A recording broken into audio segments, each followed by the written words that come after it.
پارہ نمبر 11 سورہ توبہ رکوع نمبر 12۔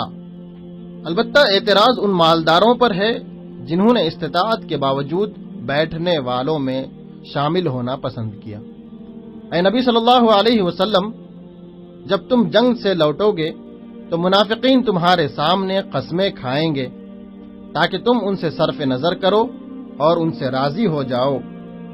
اگر تم ان سے راضی ہو بھی گئے تو اللہ ہرگز ایسے فاسق لوگوں سے راضی نہ ہوگا۔ یہ لوگ راہ خدا میں کچھ خرچ کرتے ہیں تو اسے اپنے اوپر زبردستی کا بوجھ سمجھتے ہیں۔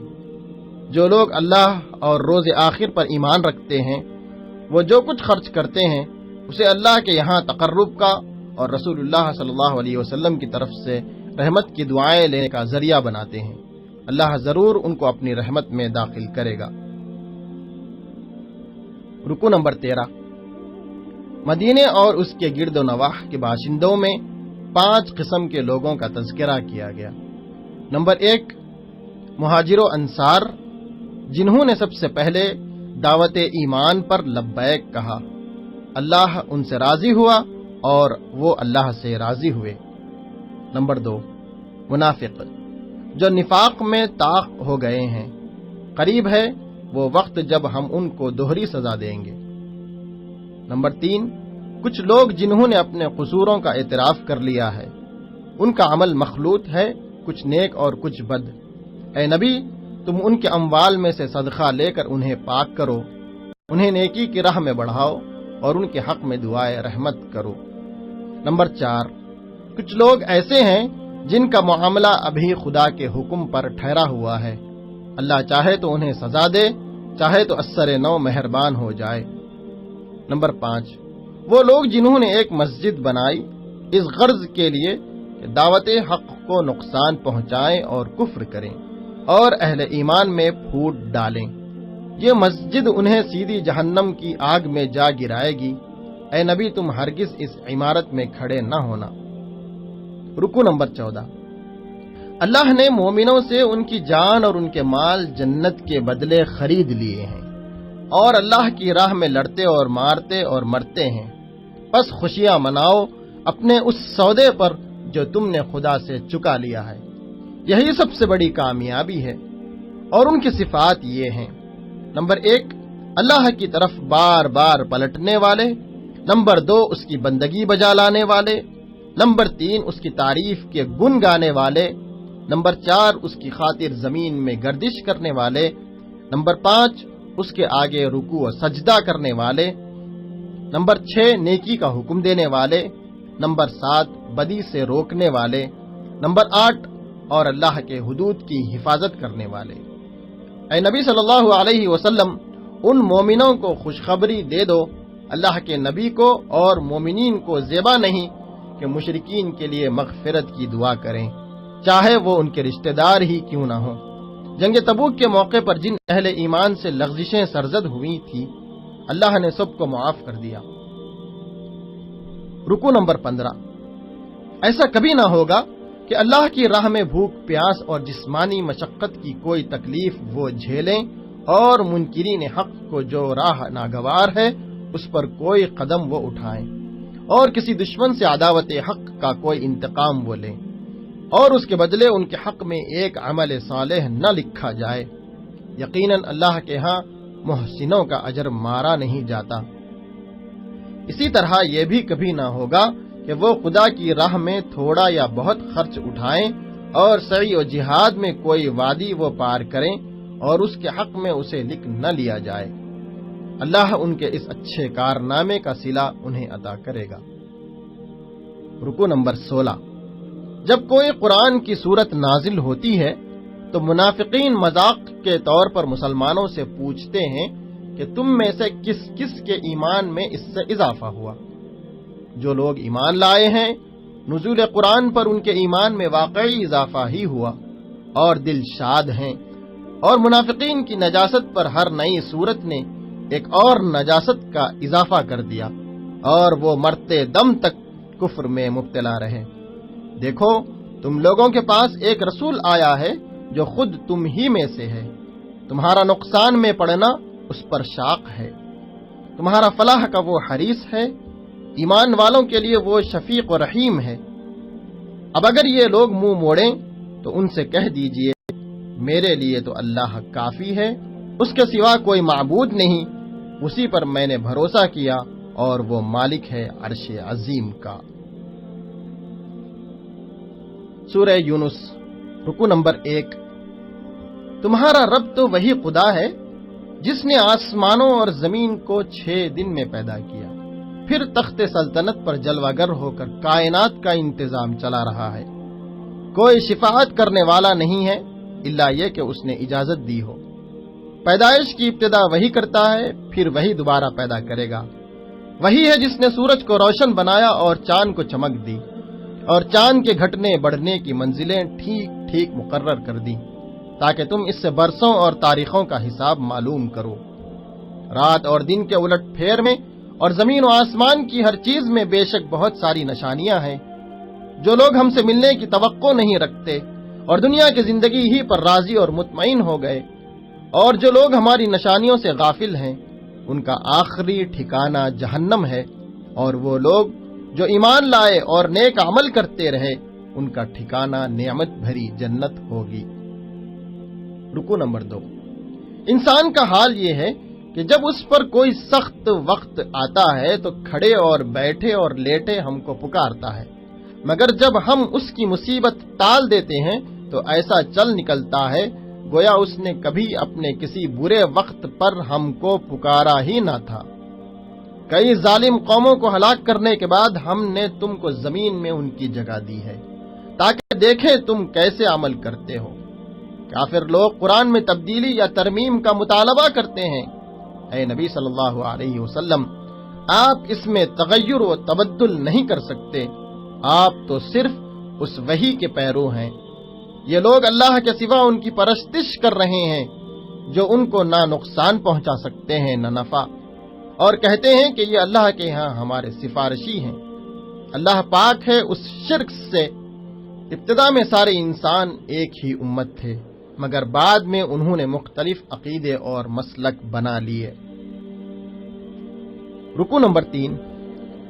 جب تم کشتیوں پر سوار سمندر میں شاداں و فرحاں سفر کر رہے ہوتے ہو، اور پھر جب تم ایکائک طوفان میں گر جاتے ہو، اس وقت تم سب اپنے دین کو اللہ ہی کے لیے خالص کر کے دعائیں مانگتے ہو کہ اگر تو نے ہم کو اس بلا سے نجات دے دی تو ہم شکر گزار بندے بنیں گے۔ جب وہ ان کو بچا لیتا ہے تو پھر وہی لوگ حق سے منحرف ہو کر زمین میں بغاوت کرنے لگتے ہیں۔ اچھا، دنیا کی زندگی کے چند روزہ مزے میں ہیں، لوٹ لو، پھر ہماری ہی طرف تمہیں پلٹ کر آنا ہے۔ اس وقت ہم تمہیں بتائیں گے کہ تم کیا کچھ کرتے رہے ہو۔ اللہ تمہیں سلامتی کی طرف دعوت دے رہا ہے۔ جن لوگوں نے بھلائی کا طریقہ اختیار کیا ہے وہ جنت کے مستحق ہیں۔ قیامت کے دن شرک کرنے والوں کو اور ان کے بنائے ہوئے شریکوں کو اٹھایا جائے گا، اور وہ شریک کہیں گے ہم تمہاری اس عبادت سے بالکل بے خبر تھے۔ رکوع نمبر 4۔ ان سے پوچھو تمہارے ٹھہرائے ہوئے شریکوں میں کوئی ہے جو تخلیق کی ابتدا بھی کرتا ہو اور پھر اس کا اعادہ بھی کرے؟ کہو وہ صرف اللہ ہے جو تخلیق کی ابتدا بھی کرتا ہے اور اس کا اعادہ بھی۔ پھر تم کس الٹی راہ پر چلے جا رہے ہو؟ ان سے پوچھو تمہارے ٹھہرائے ہوئے شریکوں میں کوئی ایسا بھی ہے جو حق کی طرف رہنمائی کرتا ہو؟ آخر تمہیں ہو کیا گیا ہے کہ کیسے الٹے الٹے فیصلے کرتے ہو؟ قرآن تو بلا شک و ریب فرما روائے کائنات کی طرف سے ہے، اسے پیغمبر نے تصنیف نہیں کیا۔ اگر تم اس دعوے میں سچے ہو کہ یہ پیغمبر کا تصنیف کردہ ہے تو ایک سورت اس جیسی تصنیف کر لاؤ، اللہ کو چھوڑ کر جس کو چاہے مدد کے لیے بلا لو۔ رکوع نمبر 5۔ اے نبی صلی اللہ علیہ وسلم، ان میں سے بہت سے لوگ ہیں جو تیری باتیں سنتے ہیں، مگر کیا تو بہروں کو سنائے گا خواہ وہ کچھ نہ سمجھتے ہوں؟ ان میں سے بہت سے لوگ ہیں جو تجھے دیکھتے ہیں، مگر کیا اندھوں کو راہ بتائے گا خواہ انہیں کچھ نہ سوجھتا ہو؟ حقیقت یہ ہے کہ اللہ لوگوں پر ظلم نہیں کرتا، لوگ خود ہی اپنے اوپر ظلم کرتے ہیں۔ جس روز اللہ ان کو اکٹھا کرے گا تو دنیا کی زندگی انہیں ایسی لگے گی گویا ایک گھڑی بھر آپس میں جان پہچان کرنے کو ٹھہرے تھے۔ سخت گھاٹے میں رہے وہ لوگ جنہوں نے اللہ کی ملاقات کو جھٹلایا۔ ہر امت کے لیے مہلت کی ایک مدت ہے، جب یہ مدت پوری ہو جاتی ہے تو گھڑی بھر کی نہ تقدیم ہوتی ہے نہ تاخیر۔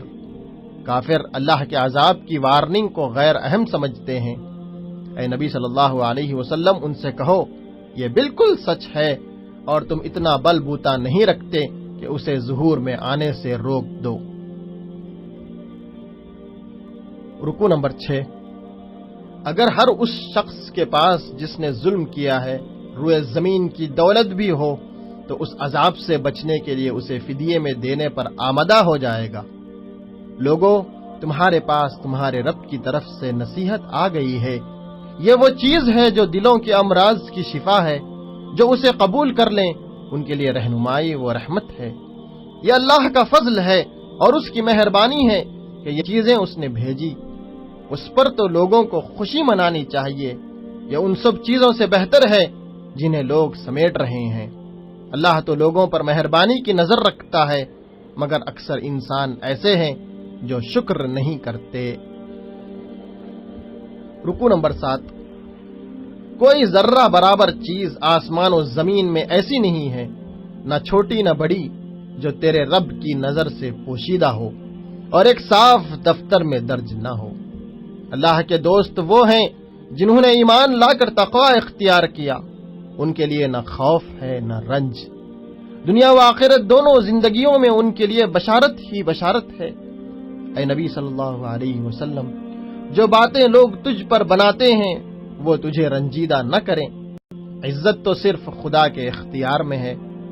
وہ اللہ ہی ہے جس نے تمہارے لیے رات بنائی تاکہ اس میں سکون حاصل کرو اور دن کو روشن بنایا، اس میں بڑی نشانیاں ہیں ان لوگوں کے لیے جو سننے والے ہیں۔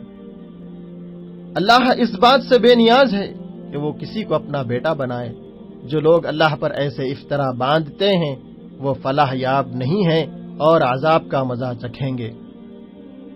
رکوع نمبر 8۔ نوح علیہ السلام نے کہا کہ اے قوم، میرا تمہارے درمیان رہنا اور اللہ کی آیات سنانا تمہیں پسند نہیں ہے، میرا اجر تو اللہ کے ذمے ہے۔ مجھے حکم دیا گیا ہے کہ کوئی مانے نہ مانے میں خود مسلم بن کر رہوں۔ قوم نے جھٹلایا تو اللہ نے نیکوکاروں کو کشتی میں بچا لیا اور منکرین کو غرق کر دیا۔ موسیٰ اور ہارون کے مقابلے میں فرعون اور اس کے سرداروں نے سرکشی کی اور الزام لگایا کہ دراصل ان دونوں کو زمین میں بڑائی چاہیے تھی۔